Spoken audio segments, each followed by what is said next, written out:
All right, what's up, everybody? Gotta send Natty Patty the invite, and then we'll be good to go.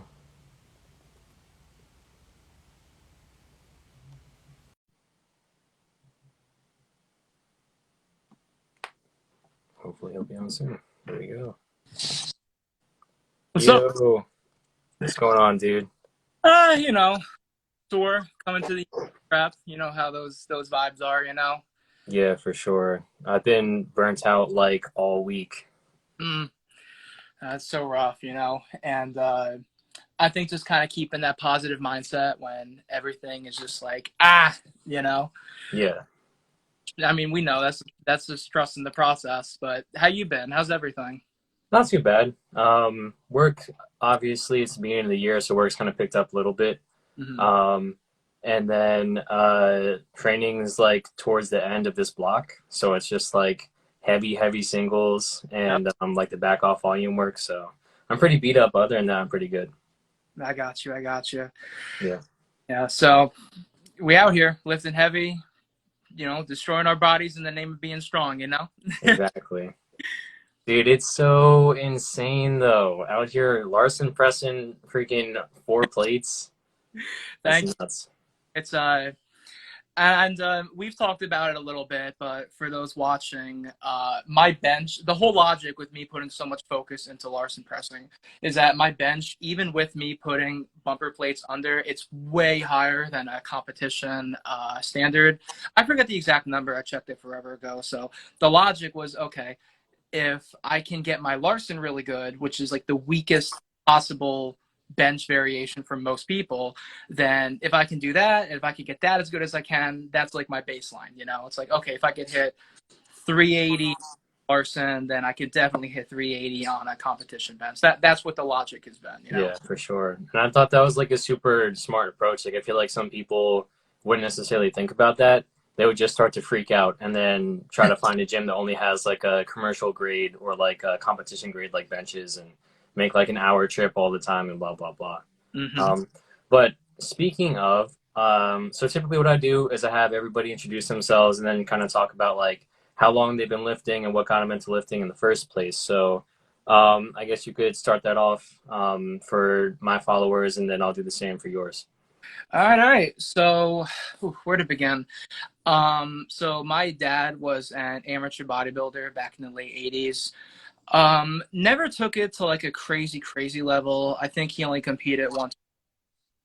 Um, and growing up with that kind of environment, I mean, it's kind of hard not to want to at least pick up some dumbbells or something. Yeah, So I think around 10, 11, 12, I would just really just mimic him.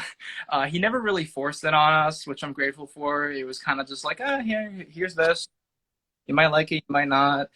Um, so I lifted very recreationally, and emphasis on recreationally. I never did leg. I did a couple curls, couple side laterals. And that was all throughout late middle school, into high school. And then when I got to high school, I got really into martial arts and weight training. Kind of went on the back burner. I did it like here and there, but again, not super serious. Um, and I had such a meathead approach to benching. I basically bent hardened with deadlift. I would just max out twice a week and just see how far I could get. And you don't need me to say very stupid approach. Doing that did bang up my shoulder for a while, and I took a hiatus off of benching from when I was 18 up until about this time last year. And I mean, it's one of those things where you hurt, and there's a right way to go about trying to work around it. There's a wrong way to try and work around it. Um, I kind of did it the wrong, where I would just not do anything. So I would just completely neglect shoulders, chest for the longest time. And that's kind of why I attribute, like, yes, obviously I put a lot of thought into my programming now, but I do attribute some of the bench gains to new gains because, anything you pick up first 6 months, year, even 2 years, it's just the that you just develop is so much quicker than something you've been doing for years and years and years. Um, yeah, so high school martial art, just rewinding a little bit. So high school martial art things are touching all the bases. Um, had a pretty wild ankle injury the end of my junior year. I had to stop doing martial arts. Not to go too much into detail, damaged the cartilage, tore a ligament, blah, blah, blah. So for a while, I basically was just like an upper body guy, even more so, except now I had like an excuse for it, you know? Um, and I would say the real training probably started around when I was like 2021. Because again, like we all start like working out, but I feel like there's a big difference between working out versus training, you know? Yeah. But like up until I was 20, I worked out. Once I hit 2021, it was training, you know? So I'm grateful that with educating myself, you know, because as trainers, we always have, you know, we have to be sponges so that not only we can give the best products to our clients, but I mean also to ourselves, you know, just Yeah. to for our own training. So I would say 2021 started really learning, putting thought into things. Got my personal trainer cert in 2019, so I was 21, and you know, knock on wood, things have been pretty good since. So that's my condensed. Very nice. All right, so I don't want to keep ignoring these people. First of all, your friends are hilarious. I appreciate all Yes, the comments. like talking to you while not looking. Yeah. And then secondly, what's up, Isaiah? What's up, Brandon? I appreciate all you guys from joining in. So for me, I started lifting when I was around 16. And it was definitely a big like looks thing, right? Because I had always grown up and I was a little like on the heavier side. It's like, all right, well, why does everybody else like look more jacked than I do? And then I realized, oh, like they're lifting weights. And it's of course like you don't really know what you're doing. So you get like the 10-pound dumbbells and you're doing curls in your room for like 6 hours and so on and so forth. I didn't really seriously start training until like my freshman year of college. That's when I really got back into it. But it was more like powerlifting, like bodybuilding style. I really didn't, or power building style. I really didn't get more into like powerlifting until the last like year or two. Um, so it's interesting because like I've been talking to my coach and like obviously genetics play a huge role. So I'm like, am I just weak or have I just been training wrong like the entire time? Mm-hmm. But yeah, so that's kind of what got me into it. And then as for like getting certified and like starting out my business, it's just something that I'm like super passionate about. So that's like why I wanted to sit down and talk to you because I can tell like you're very passionate about this whole thing. Um, like you wouldn't train as hard as you do, and you wouldn't be a trainer like if you weren't. You know what I mean? So, um, so what about your lifts? Like, what are I know you do strongman powerlifting. Like, what else do you do, and what are some of your best lifts? So competitively, I am on the newer side. My first strongman competition I did actually, if you see Rune King, I'm pointing as if you're gonna see me point. Rune King thumb right here. Hmm. He actually got me to compete. My first strongman comp I did, I think it was last July. I got second in the open men's super heavyweight, by far the smallest super heavyweight there. I think I was the shortest by like 4 inches. And I must have been the lightest by a lot too. I think I was like 285. But he basically, and he can confirm, he could say it right now. He pretty much cyberbullied me into competing. He my balls because I was like, oh no, man, I'm too weak. You know, I'm not there yet. And he's like, just go, just do it. You know, and I'm grateful that he did. You know, I think it's good to have those kinds of people that, you know, they'll support you, but they'll also push you in areas that you might be a little hesitant, you know? So I competed at that then, and I had a powerlifting meet lined up this past December, but had a little rib injury, post-nasal drip, coughed like crazy, damaged the cartilage, costochondritis. Long story, but back now, and I have my first full power meet that I'm doing the 27th. I did do a push-pull meet 2 or 3 times late high school, but never like a full power meet. So again, like I've been lifting for a while, but competitively, I'm still somewhat new. But as for like my best lifts, I would say I used to say that my best was my deadlift and my strict press, but my bench and my squat have just been through the roof the last year. That I don't think I can say that anymore. You know, I did a 601 for two squat, I think 2 months ago. Wasn't the prettiest. The second one was, you know, kind of SPF depth, if you know what I mean. But 601 for two squat. I hit 601 the other day to satisfactory depth. 275 strict press a little while ago, which I've been doing for way longer. I am one of those guys. I know that strict press gets a bad rap in the powerlifting community, but personally, it's the only reason my bench is as strong as it is, because I'm benching a combined 9 months last couple years versus strict pressing I've been doing basically the entire time. Right. So, you know, strict press. Deadlift, I hit a pretty sloppy 676 back in December, late December. Really brief microcycle. I just winged it because I had this whole long prep, and then I had those rib issues, took 2 weeks off, and it's like, well, my body's still kind of peaked, so let me just take like 2 light days and just bam. You know, that was the logic. Bench just hit today, 425 for pause, like half-second pause. Pretty crappy 405 for two afterwards, and weighted pull-ups. I've done, I think, like 370, but weighted pull-ups. Not in the lifting community. So Nice.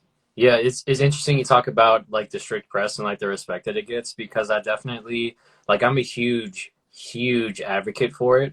Um, because in my eyes, it's like, okay, you don't want to only be strong in 3 positions. You know what I mean? You want to be strong like overall. You want to be strong in every position possible. So it's like, why would you not overhead press? And then on top of that, like the carryover that it has for bench, you can see it firsthand. Like the fact that you can bench that much just by mostly practicing your strict press, like that should show everybody like, okay, like I should do this. But it's like you're saying, like you go to the gym and you see powerlifters that can bench almost 300 pounds. And then as soon as you put them like under a bar for like the overhead press, they can barely do maybe like a plate. And it's like, whoa, like what's going on here? But if you flip that around, if someone does like a 2-plate overhead press, they can pretty much guarantee bench like 3 plates. So 100%. I could not agree more. I've always said a strong overhead presser is pretty much always a strong bencher, but the opposite is not always true. yeah, I've taken 6 months off of benching and come back and been at least as strong, if not a little bit stronger, because of it the whole time. Now, granted, the more advanced you get in either lift, the less carryover there's going to be. It's just a, you know, principle of specificity. But broadly speaking, you know, I just feel like strict press carries over so much more, you know, because it's such a long range of motion for your delts, for your triceps. I mean, unless if you bench with a super narrow grip, like you just, it's really hard to get that same range of motion, you know? definitely. So my next 2 questions are, well, first of all, what style of martial arts did you do? Ishinru, I dabbled a little bit in a little bit of judo, a little bit of jujitsu, but not like the actual discipline. Just like a guy who come over for a seminar that me and my buddies and there would practice what he taught us forever, but nothing great. Yeah, I But did. I was in the mixed martial arts club in college, but it was mostly like jujitsu. But it's interesting that you bring it up because it was like really hard to balance like training for mixed martial arts and then also trying to get like super strong at the same time. It's very like taxing. Um, absolutely. so my next question for you is, you kind of mentioned like what got you into strongman, but like what are some I personally don't know a whole lot. Like I've seen like a lot of like World's Strongest Men things like here and there, but I don't know all the events and blah blah blah. So what are some of your favorite events and what would you say is your best event? Ooh, that's a great question. When you say favorite event, do you mean as a spectator or a competitor? I'm gonna go with both. Bet. All right. So as a spectator, I'd have to say Stone to Shoulder. Honestly, there's just something really cool about how primal it is to just pick up a rock and hold it to your shoulder and, you know, wait for the down command. So I'd say as a spectator, definitely that. You see Tom here saying best event is keg loading. The reason he's saying that, if anyone here looks back in my competition, July last year, I you ever see someone who uses the worst form possible, but somehow they have enough brute strength to just get it up anyway? That All was, the time. I think it was a 220 keg. Tom, if you could confirm, I think it was to 48 inches. And, you're supposed to carry it, lap it, hold it up here, or start like that. But when you load it, it's supposed to be basically here. And I was holding it like this, and I just tried to kind of throw it on top. But like it just got there, and I was able to kind of get it over. And I think Tom, you can confirm. Oh yeah, up to my chin, 48. Yeah, because I'm 5'2". Not really. Anyway, I just lost my train of thought. So it was like kind of half over, and I remember afterwards, after I was able to push it over, Tom was like, I think I said to Tom like, I don't know how I got that over, and he was like, yeah, me neither. You did it, got it. So one thing I do like about strongman is that because it isn't standardized the way that powerlifting is, some people may critique strongman for this reason. Personally, though, I kind of like it. I feel like the variety, just you have to be, you have to be good at everything. Because the variety, athletes always have to adapt, and I think that adaptability is a testament to just how insane guys are. But as far as my best event, the best event that I at least placed in, I remember, was deadlift. It was a car deadlift for reps, and I came second to this guy who had like a 770 deadlift, and I was like, oh, okay, this is I can take this, because at the time I think my max was like 640. So that I overhead, I mean, I have a good strict overhead. Push press is a skill that I need to put a lot of time in to really learn, because I just haven't put in that time for that skill acquisition. But I would say any kind of overhead, anything for reps, like deadlift for reps, I feel I'm a bit stronger at too. The dynamics like keg, sandbag, truck pull, kind of a toss up. I think I at least the time that I competed, I was kind of middle of the pack. There's Tom fact checking me. He said 70, and he said he came in top 20 at official strongman games. Thank you, Tommy. The guy is Justin, by the way. Awesome dude. Most respect for him. He's an insane competitor. But did I answer your question? Got a little off topic. Yeah, no, definitely. Yeah, especially like the different events. The one I would say like some of the ones I love to watch are like what's it called? Where it's like the tug of war when they have like the wood in the center and there's two people and they're cranking on it like that. Wrestling, Moss wrestling. Yeah, that's awesome. And then the other thing that like blows my mind is when they're doing like the heavy squats for reps. And you just see, dude, then they're like repping out like 600 pounds. It's absolutely nuts. I wish squatting got more love in strongman, to be honest with you, because like you see like all pressing and all these pressing variations, axle, log, circus dumbbell, Viking press, like pressing gets a lot of love.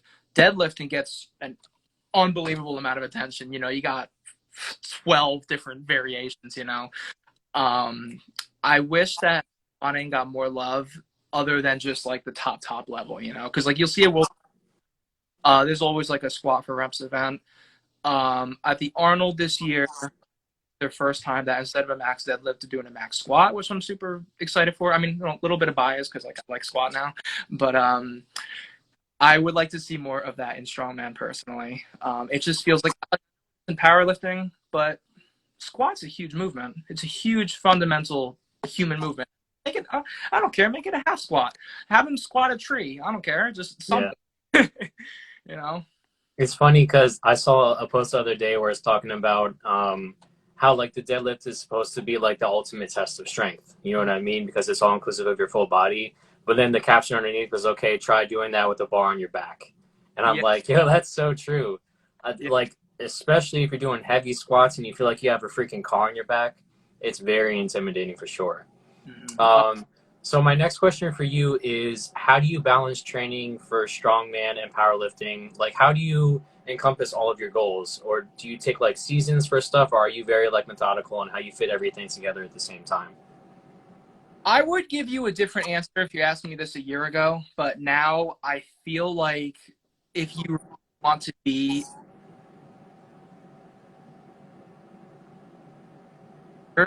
you really have to set that aside and just set aside time to just focus at that. Like, yeah, you could train like for a strongman comp and then maybe like a powerlifting meet the next week or something, right? But you're just not going to be as ready. Like right now, I'm training for my meet on the 27th, so it's just powerlifting work.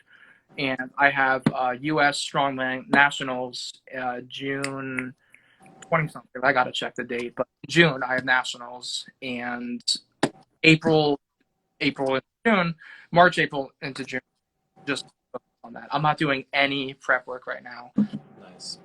because I don't want to take away from my goals for this meet, you know? So Yeah. I favor that just separate it, you know, just periodization. Nice. Yeah, I find it hard. Like, I'm the kind of person where I want everything. Like, I want to, whatever. I want to look jacked, like, I want to look good, but I also want to be strong.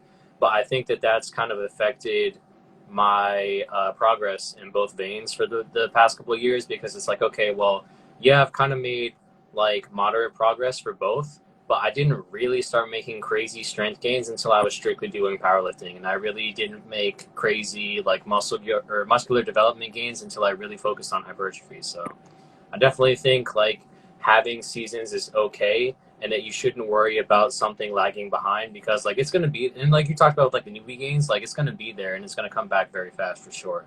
Exactly. Anything that you put that effort and energy, you're gonna get better at anything you train, you know? Yeah, for sure. All right, so what are some of your go-to variations? So obviously you're the Larsen Press king. What are some of your go-to variations for the big three? And which ones seem to help you the most? Let's see. For bench, of course, it's going to be Larsen pressing. Um, I am going to start off with what is probably an unpopular method. I like to do a lot of forced reps and forced negatives, at least right now for benching. Typically, you really see that in bodybuilding and especially like older bodybuilding circles, you know. But it's sort of an experiment because, you know, my dad, him being an old school bodybuilder and being an old school bodybuilder, you kind of have some of those uh, kind of like old head. If some of them are good, some of them like you could pick out some that are good and some that are, you know, not so good. But it just started as an experiment, and I remember after a few weeks, exploding. Now, granted, again, newbie gains part of it contribute to newbie gains, but practicing these force negatives have really helped me just feel confident under the weight. And I should also say as a disclaimer, the volume is very, very low. I would do maybe 105, 107% of my max for like a rep or two, you know, just pull it on the way down. Nothing insane. You're not going to see me do like load up 405 and try to do 10 reps and have them help me with every single rep, you know. So that would be my more unpopular accessory. Larsen pressing I like for, you know, like I said earlier, just weakest possible position. And that is an approach that I do have to squats and deadlifts as well, is a lot of the volume is just training the regular movement, you know. I mean, I am of the mind that most of the time you just have to train the movement. You don't have to do train it properly, but just focus on the movement. You know, that's what most of the training should be until you get to like the way advanced stages, you know. But secondary be just the weakest possible version of that movement for you, you know. Like my squat depth sucks. I'll come right out and say it. But the last 6 weeks I've been putting in so much time into pause reps and really like pulling it at the bottom, and it's just helped depth tremendously, you know. Like 2 months ago, proper depth with 550, 560, and my 601 the other day felt really good with the depth, just structural integrity and all. So that's my variation and Larsen, and for squat mostly just regular squatting, but again, I'm a little bit newer to squat benching, so that's why I'm going to have that approach, is just training the regular, but also some pause reps. As for deadlifts, I have a very love and hate relationship with deads. I don't know if it's because I don't have a great build for them, but they're the kind of lifts where squatting and pressing is, it comes along, it doesn't like shoot up like pounds, but it comes along. Where my deadlift, I'll be stuck for like a year, and then just bam, on PR, then be stuck for a year. You know, most of the thing is just throwing a couple singles, couple fives, couple threes. I have been playing around with pause deads just to kind of help my speed off the floor and around midpoint to get stuck times, and that's been helping too. I used to train on of stiff leg deadlifts. I'm actually thinking about going back to them after this meet prep to see how they'll do for me. Just because again, weakest possible, you know, you're exhausted so much that you really can't, you know. So it's similar logic to Larsen pressing. So that's what I'm probably gonna do, and I'll see how that goes. Nice. Yeah, I never really thought about doing heavy negatives, but like it makes sense. I kind of talked about this with one of my other interviews. Something that I do with my clients sometimes is they kind of freak out like if they unrack the bar and the weight feels really heavy. So what I'll do is we'll like load on a bunch of weight and then just have them unrack and hold it. And then hold it 15, 30 seconds, so on and so forth, re-rack the bar, do the same thing a couple of times. And then when we deload the weight and we do like whatever weight they're actually going to do for the day, at that point their nervous system is like, oh, this actually doesn't feel so bad as compared to the other weight. So I feel like that's kind of close to the same thing of what you're talking about with the heavy negatives. Yeah, for sure. Same logic. Um, yeah, exactly. Definitely a huge advocate for pause squats. Everybody hates the hole, so you got to spend as much time in it as possible. And then as for deadlifts, the thing that I found really helped me, especially the last like month or two. Have you ever heard of Shako deadlifts? Oh, yes. I tried them Yes. one cycle. I tried them with an axle bar, and they worked. They Yeah. worked. It's so terrible, but I tend to find it's weird. Like if I can get it off the floor, I can usually muscle like the lockout. But it just seems like I'm very slow off the floor, and if it doesn't budge, then I'm like, all right, well, I guess it's not moving for the day. So doing the Shako deadlifts definitely helped that out, for sure. I have done pause deadlifts. I just like am a little wary of them because I got hurt. But I think it's because I had like bumper plates and like a deadlift bar, so like the whip was a lot. Plus, like it was definitely like a RPE 10 when it should have been a 7. So nothing against pauses, but I definitely found like Shaco's worked really well. Let me see what else. So you lift a lot of big weights, and something that I've talked to my clients about in the past is once you reach a certain weight threshold, recovery is going to be more and more crucial. So how have you learned to manage your fatigue and injuries over the years, and like what seems to be the best way for you to balance your training, or like your training intensity and the volume, to avoid like burning out 3 weeks into a block and avoid getting hurt? Well, let's see. When it comes to staying safe, I know Jailhouse Strong has done a couple bits on this where he talked a lot about if you ever pee really, really hard, you have to follow that up with a period where you're going pretty easy, you know, because your body's just so stressed and you just been putting it through so much sheer force that just to allow recovery. Also just for your hormones to get back up too, like overtraining could drain your test, drain your adrenaline. Um, what's kept me motivated? I would say just having goals, because if I just walk in and I just do a couple curls or something, it's not the same as like, hey, I wanna work towards this, I wanna get this goal.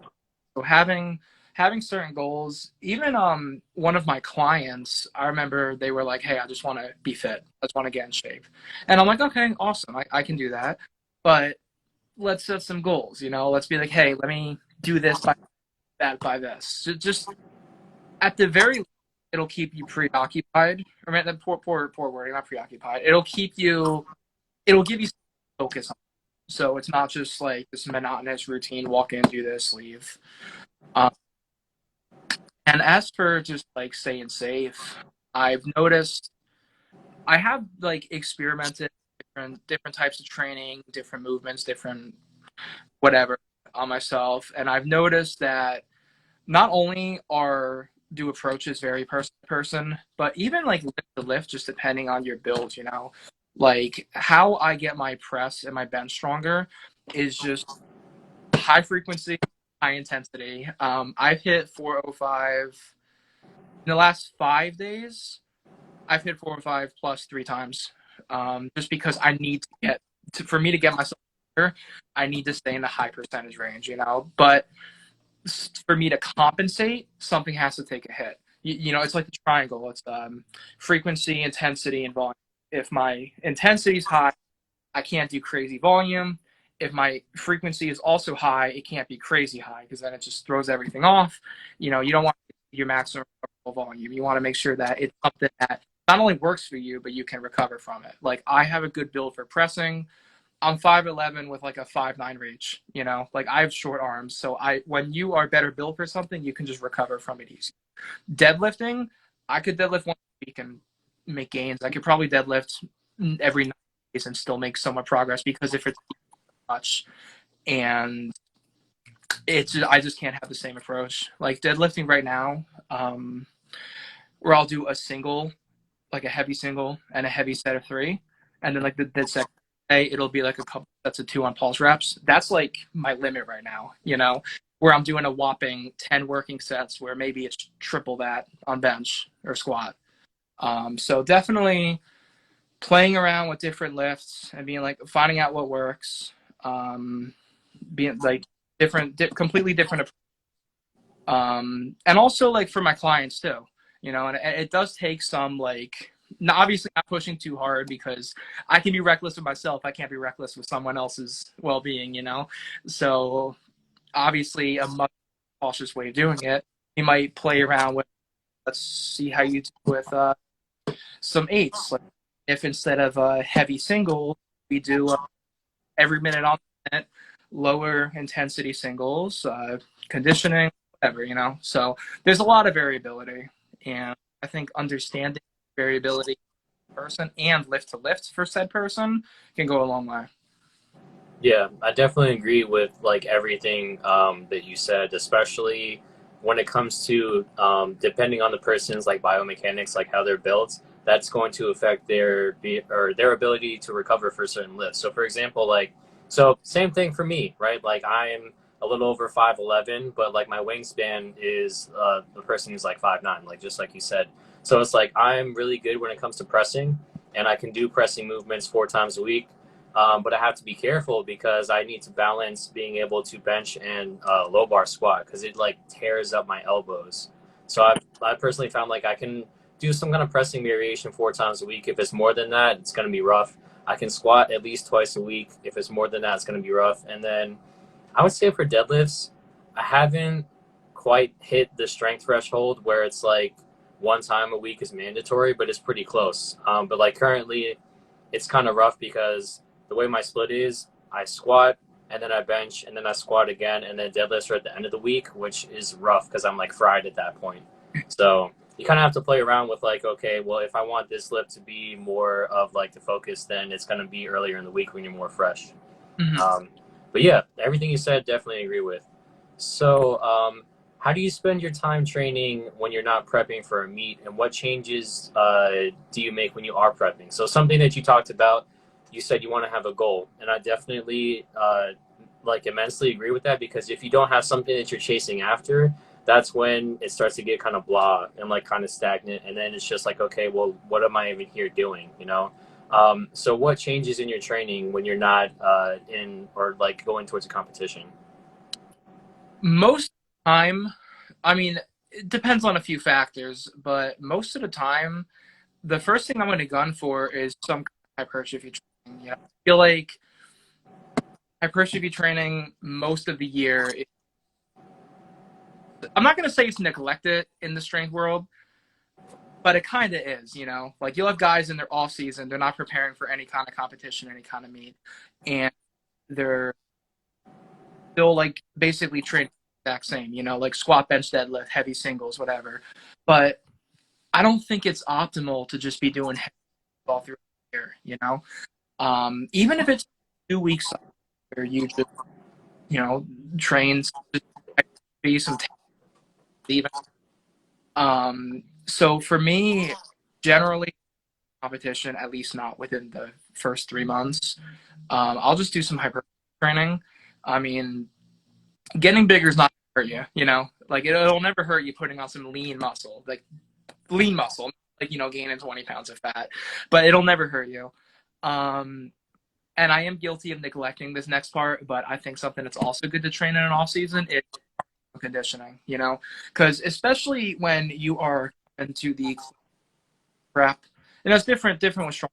You have to have good conditioning for strongman, but when you come to the end of a meet prep, like you're draining, putting all this energy into just heavy, heavy, heavy sets, you're just not going to cardio. You know, if you get like a 3 rep max on squat, or if you really left, I mean, you know, like, yeah, some people with some serious fortitude can, but most of us are just not going to want to do cardio. So just in the off season, doing a lot of hypertrophy, doing some conditioning, you know, some if you have a strong gym, some kegs, some farmers, you know, just something conditioning up and some kind of hypertrophy. I feel like you could never go wrong with that in an off season because it's only going to help. You're only going to make the base of your period no matter what. Yeah, I definitely agree, and that's like kind of the approach that I'm taking more and more as I like mature in my like lifting, what's it called, like lifestyle. So at first, like we mentioned before, it was mostly hypertrophy training, doing like more volume oriented stuff, and then once I started doing more like powerlifting oriented, where it's like a lot lower volume and higher percentages, um, as soon as you go back to it, you can feel the difference. All my clients say the same thing. Once I like do kind of like a mini peak to see where they're at strength wise, and then as soon as we go from doing like sets of 1 to 3 to sets of like 8, they're like, dude, this is garbage. And it's like, I know it sucks, but you have to build up that endurance, otherwise it's going to catch up to you all the time. So definitely agree. um, Also, the heart is the most important muscle. Even though we all want to have big biceps, you got to train your heart for sure. So I've incorporated more cardio, which is funny because I always used to be like the weights over everything guy, you know what I mean? But as I got older, I was like, all right, like I need to do more conditioning stuff. So just found different ways to make it fun. Um, so how does your personal training different from your clients? Like how do you, because obviously I'm sure like not all of your clients do strongman, not all of your clients do powerlifting, blah, blah, blah. So how does your training differ from your clientele's? Well, right off the bat, like I said earlier, mine is much more reckless. I do treat myself like a guinea pig. I was talking to my buddy Dean earlier. I don't know if he's in here or not.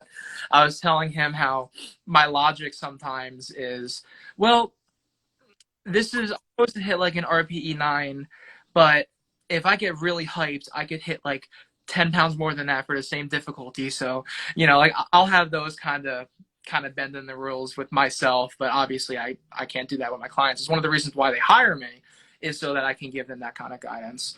So for one, it's much more methodical. I'll plan exercises and workouts out a few weeks, never really more than a month in advance, because you don't know how things change, how either they might be a little bit ahead or a little bit behind, or scheduling, whatever, of where you think they're going to be. Like I have one client who her goal is just, I want to tone, you know. So, and I'm sure that you've had clients who's the same, like, oh, I want to tone, I don't want to get too big. I hate the word tone, dude. It drives me crazy. That and the classic, oh, how do I turn fat into muscle? You know, that's Mhm. so. And it definitely does take some communication of, look, there's men who are struggling to be big. You're not going to get big on them, you know, because that's something I had to talk about. But I had her doing just like some. Oh, you know what's funny? I have a client right here in the comments, and she thinks I'm talking about her, but I'm not. Oh Anyway, well. that's That's hilarious. awesome. Sorry, Alyssa, but don't worry, not you. Anyway, I had her doing the other client had her doing just like some easy light hypertrophy, just Diet wise, just try back off a little bit on the sodium. Carbs, try to have them before you work out, but it's not the end of the world. If you have carbs late, you're not going to gain 20 pounds, um so we just did like hypertrophy, lots of a good bit of conditioning just to increase her activity throughout the day. So like that's one. And then we have another guy who, and these are, I mean, correct me if I'm wrong, but I think these are the most fun people to train, where it's like I just want to get bigger and stronger. Those are my absolute favorite. For sure. Yeah, like not only can I be creative, but like I mean I love just watching them, and like me getting hyped up just watching them like do like a heavy lift or squat or bench or whatever. So I have one guy like that where his training might be a little bit more similar to mine, where it's we'll period like a period where we do hypertrophy, and then maybe like a 6 week strength cycle. I'm more partial to 6 week than 4 week personally, but splitting hairs, right? It's all periodization. So like we'll do like a maybe 2 week microcycle, then like a 4 to 6 strength cycle, excuse me, and see where we're at, and then rinse and repeat. Make a few adjustments where needed, and yeah, so that's what I'll do with him. And most of my clients right now, just about all of them fall into one of two areas. Either they want to get toned and they want to tighten up a bit, or they want to get bigger and stronger. So I would say that's generally the approach. And thank you, Tom. I feel great being Mike O'Hearn's body double. I always told people I'm Howie from Moana, because you can't really tell, but like my hair can get kind of curly. So that's usually been but I'll be Mike O'Hearn's double instead. That's awesome. Yeah. Dude, I'm trying to take this so seriously, but I can't with all the comments. Bro, this whole time, I swear to God, I've been like this. Like, I've just been staring at you, just not even. Oh, man. Your friends are freaking awesome, dude. That's hilarious. What was I going to say? I lost my whole, train of thought. Oh, yeah, there we go. Okay, so difference in clientele versus my training. So I'm kind of similar to you, where, I want to get bigger and stronger. And it's, I don't know if I would say half and half, but there's definitely, it was kind of interesting for me and a big learning curve when I first started training people, because you have to realize that not everybody has the same goal, right? And then on top of that, you're going to have age differences and gender differences, and it's just everybody's built differently, blah, blah, blah. So it's I'm not going to train this 60-year-old lady who wants to work out at home the same way that I'm going to train, just like you said, the guy who wants to come be bigger and stronger. But I love working with both people and watching them progress and watching them get stronger. So some things are similar, like you're saying, obviously progressive overload, periodization, blah, blah, blah. But definitely there's been, especially lately, I've seen it's okay, well, this client needs a certain intention that another one doesn't. So you need to figure out what exercises work for them. You also have to figure out their strain tolerance. Because some people, as soon as you try to push them, they kind of turtle up and they're like, oh, no, I can't do this. It's too difficult. Other people thrive under that kind of pressure. So everybody's different. But I definitely, one of the things that kind of made my day was when I first started training this guy. And like you said, came in, wants to build muscle, wants to get strong. And then he's like, yeah, I was watching some videos of Eddie Hall and Larry Wheels. And I'm like, you know who they are, dude? This is amazing. Mm-hmm. So, yeah, it's a lot of fun. Let me see what's next.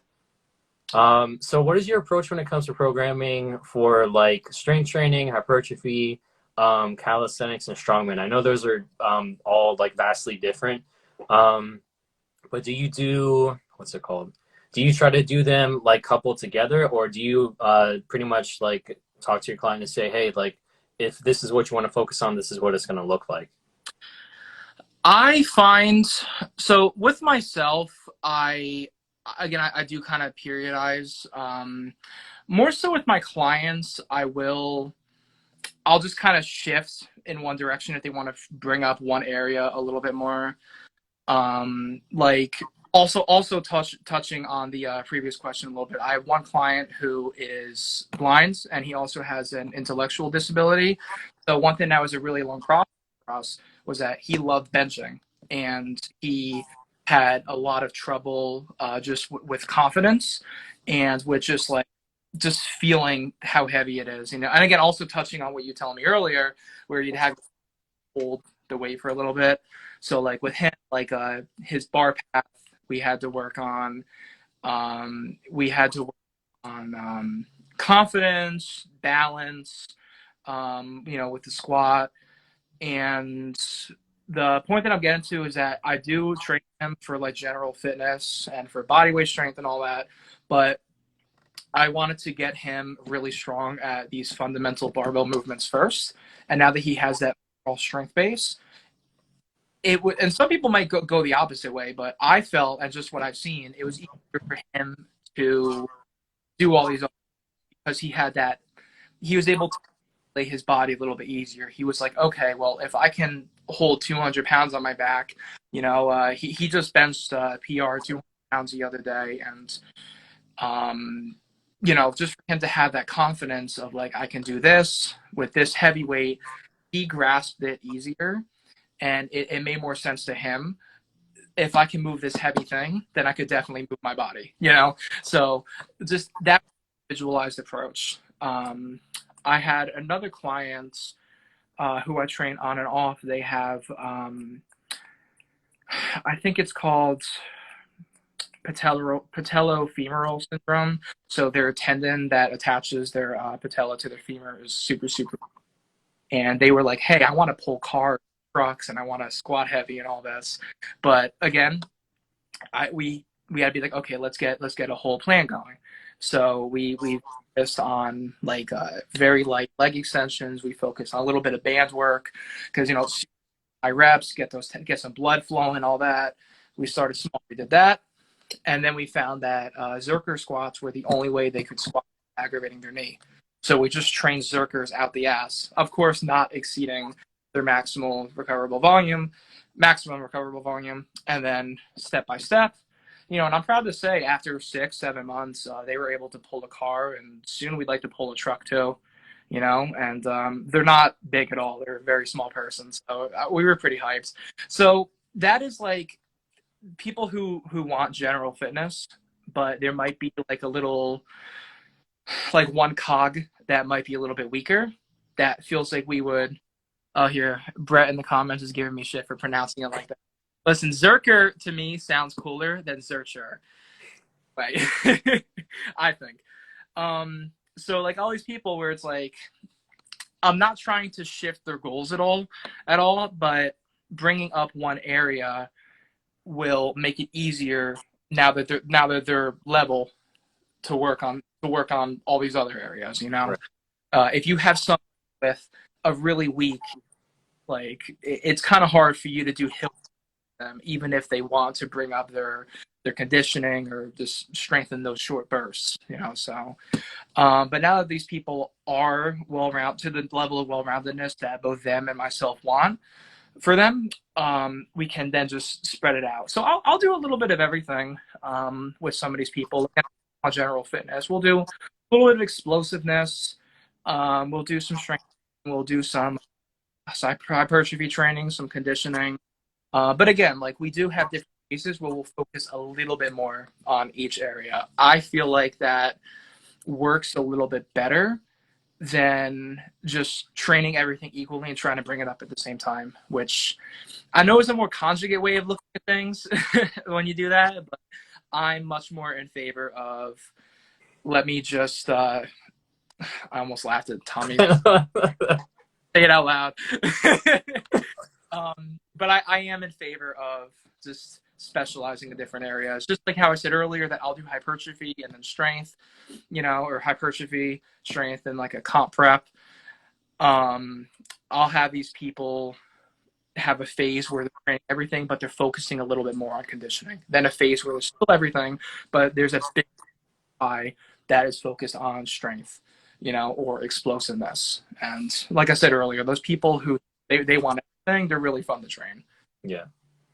Yeah, I've like, especially the last couple of years, I try to help people fall in love with lifting how I have. But at the same time, also not trying to force my beliefs and like my opinions like onto them. You know what I mean? Like try to give them like an unbiased way of lifting. But some of the things that I do is like I host different events so that way they can see all the hard work that they're doing isn't just for like, okay, whatever, I got bigger and stronger. It's like, hey, like check out what you can do with this weight and blah blah blah. So I have a deadlift competition coming up. That's going to be a lot of fun. I've done a benching competition where it's like the NFL combine style where you're trying to rep out a certain weight. Yeah, That's that so. was a lot of fun. And then we did a squat competition back in August, I think, something like that. And so it's like showing like the clientele, like whatever, like you're saying, like, yes, you do have general physical preparedness for certain things, but it's like, hey, like check out all this hard work that you did. And also like I've kind of seen like, they also want to see you do it too. Like they want to feel like they can relate to you more. So that's why I always try to compete in the competitions with them to be like, hey, like I'm here with you. I'm working hard with you. Like we're in this together. And I find that everybody seems to like it a lot. Obviously, competing is not everybody's like cup of tea, but it's Right. been a lot of fun. So That's awesome. um, Camaraderie too. It's probably like you could probably. yeah, yeah, and that's another thing that I wanted to show because so many people are afraid to go to the gym in the first place because they're afraid to be judged. They don't know what they're doing, blah, blah, blah. But when you take them to an event like that, after all the hard work they put in and people are cheering them on that they don't even know, like they really like it a lot. Yeah, it's a lot of fun. Really awesome. So what advice would you give to people who are just starting in their lifting career? Or what about those who are trying to find their, I guess, like niche, you could call it. So for example, you love strongman, you love powerlifting. What advice would you give someone who's starting out and kind of trying to like get everything figured out? I would say don't be afraid to do some research and to ask around. Don't be afraid to try new things within reason. You know, like take it from the guy who like he'll learn about a new event and then he'll, like Tommy says right here, just try to max everything out. um, I would say be a good learner and really like there's a lot of resources out there. There's lots of like great YouTube channels. Either you don't want to or you can't spend the money, which is completely understandable. You know, there's plenty of resources. And even like at the gym, like I know like there's some people like that there is some toxic sides to the gym culture, but there's also a lot of really good people out there that like find a strong guy and ask him a few questions. You know, like Mhm. shit, man. If someone goes up to me and asks me about bench, I mean, when I'm working out, I might have resting bitch face, but I'm happy to share. You know, so just not being afraid, not being afraid to ask questions, not being afraid to really do a little bit of research, and you know, like take a leap of faith. You know, jump into a meet, jump into a local competition. You know, do a you're worried that you're not strong enough, do a novice thing. Nobody's going to judge you for trying to get competitive. And if you don't want to get competitive, no one's going to judge you for asking questions, you know? And if they do judge you, they're not part, we don't accept them as part of our community, you know? So that's probably, yeah, man, just not being afraid to do a little bit of research, a little bit of homework. Yeah, definitely. To be honest, that's kind of where I learned a lot of stuff about lifting in general. I became obsessed with figuring things out. So I was like, okay, well, how can I build muscle here? What exercises can I do? How can I get stronger? How can I make my own program? Blah, blah, blah. So, in almost all my free time, I was just spending on YouTube, watching different fitness influencers like the old school Omar Isuf. I learned a lot from him. He's Um, great. and you, yeah, and you can find like different people for different things that you're looking for, right? So, like, um, obviously like not every channel is for information, sometimes it's just for entertainment. So like when it would come to like work ethic or stuff like that, I would watch Larry Wheels or I'd watch CT Fletcher. I'd watch all these people that have been around and done the thing for forever. So definitely, like you're saying, do your research. If you can afford a coach, definitely get one. um, I have two coaches currently and I don't regret it at all. Yes, could I do everything by myself? Sure, but you can always learn stuff from somebody else. Yeah. And it's also not good to be the biggest, strongest, and smartest person in the room.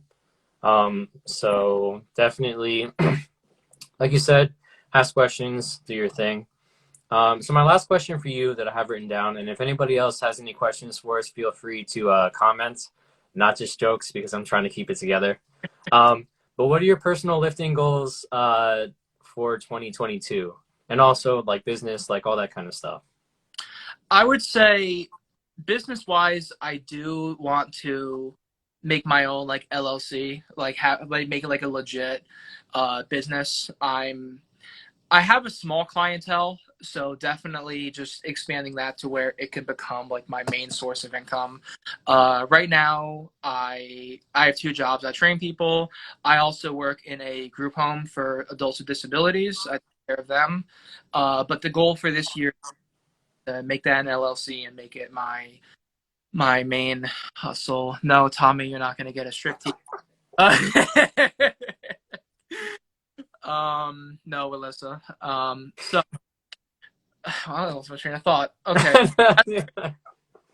As for lifting goals, I am one of those people lifting or personal goals. Yes, it's good to have lifetime goals, but I try not to look more ahead than maybe a year, especially for lifting goals.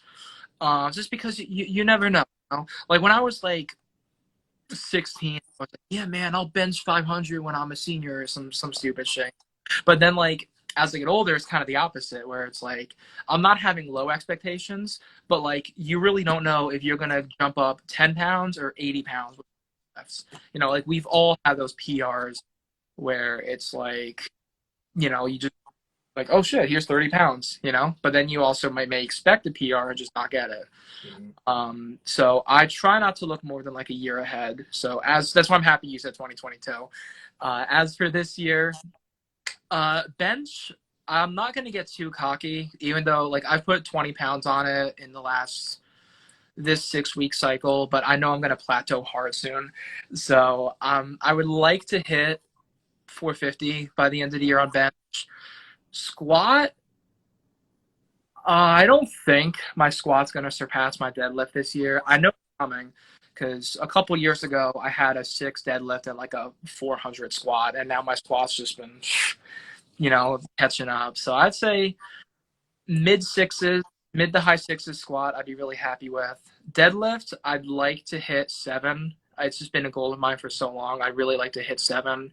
I'd like to hit that by June in nationals prep. I'm because there's a max. I think there's like a max elephant bar deadlift. So you know, me being me, it's like maybe I can use it as an excuse to max out my deadlift before competition. So I'd say mid to high sixes squat, over 7 deadlift. I definitely want to hit, and by the end of this year, I'd like to hit a 450 bench. I'd like to strict press. I'm kind of backing off on because my strict press to push press ratio is so off. My best push press was like I think like 300 over the summer, and I've only stricted 25 pounds less than that. Meanwhile, you got these guys who can strict press 255, push pressing like 370 or 360. You know. So that being said, I would like to put some focus into my push press too. Maybe push. Being optimistic, I'm pushing that to like mid 300s. I'd be.